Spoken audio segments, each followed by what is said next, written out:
Many people refer to lightning that they see without hearing thunder as heat lightning. Certified meteorologist Mike Grogan explains what causes that kind of lightning and why it's typically associated with hot weather.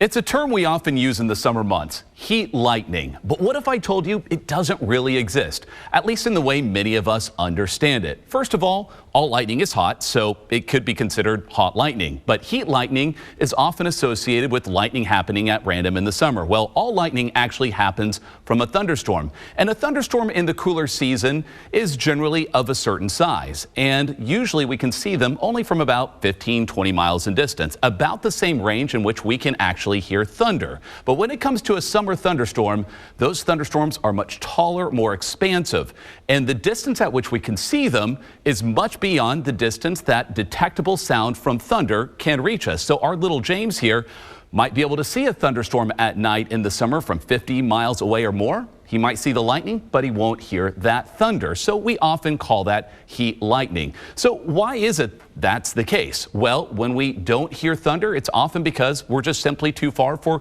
that detectable sound to travel. But light can travel much more readily to that distance.